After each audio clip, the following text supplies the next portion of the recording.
বিমানে করে রাজধানী দামেস্ক ছেড়েছেন সিরিয়ার প্রেসিডেন্ট বাশার আল আসাদ। তবে তিনি দামেস্ক ছেড়ে কোথায় গেছেন সেটা তাৎক্ষণিকভাবে জানা যায়নি। এদিকে দেশটির রাজধানীতে প্রবেশ করতে শুরু করেছে বিদ্রোহীরা। রোববার 8 ডিসেম্বর সকালে বার্তা সংস্থা রয়টার্সের বরাতে বিবিসির সরাসরি সম্প্রচারে তথ্য জানানো হয়েছে।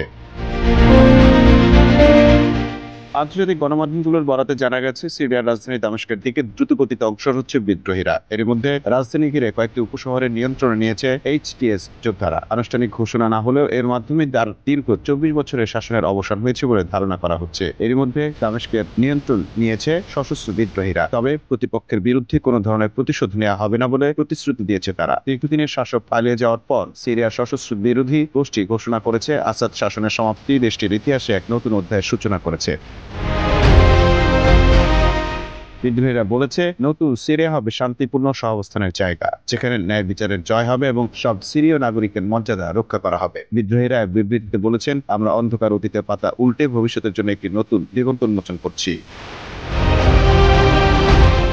এদিকে আপাতত সরকারি প্রতিষ্ঠানগুলো প্রধানমন্ত্রীর তত্ত্বাবধানে থাকবে বলে ঘোষণা দিয়েছেন ইসলামপন্থী বিদ্রোহী গোষ্ঠী হায়াত তাহরির আল শাম এর নেতা আবু মোহাম্মদ আল জেলানি। এক টেলিগ্রাম বার্তায় তিনি এই ঘোষণা দিয়ে বলেন, এখন বিদ্রোহীরা দামেস্কের কোনো সরকারি প্রতিষ্ঠানে প্রবেশ করবে না। বিমানে করে রাজধানী দামেস্ক ছেড়েছেন সিরিয়ার প্রেসিডেন্ট বাশার আল আসাদ। তবে তিনি দামেস্ক ছেড়ে কোথায় গেছেন সেটা তাৎক্ষণিকভাবে জানা যায়নি। এদিকে দেশটির রাজধানীতে প্রবেশ করতে শুরু করেছে বিদ্রোহীরা। রোববার 8 ডিসেম্বর সকালে বার্তা সংস্থা রয়টার্সের বরাতে বিবিসির সরাসরি সম্প্রচারে তথ্য জানানো হয়েছে।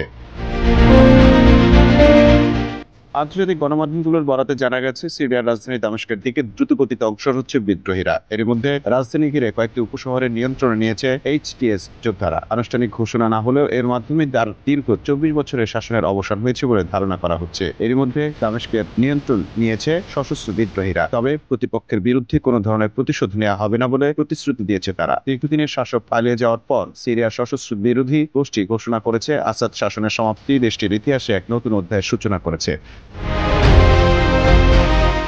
বিদ্রোহীরা বলেছে, নতুন সিরিয়া হবে শান্তিপূর্ণ সহাবস্থানের জায়গা, যেখানে ন্যায় বিচারের জয় হবে এবং সব সিরীয় নাগরিকের মর্যাদা রক্ষা করা হবে। বিদ্রোহীরা এক বিবৃতিতে বলেছেন, আমরা অন্ধকার অতীতের পাতা উল্টে ভবিষ্যতের জন্য একটি নতুন দিগন্ত উন্মোচন করছি।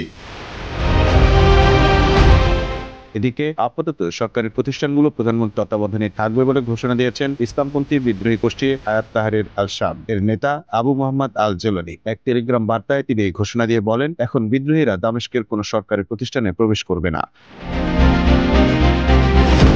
Mamun Mahfuz, time news desk.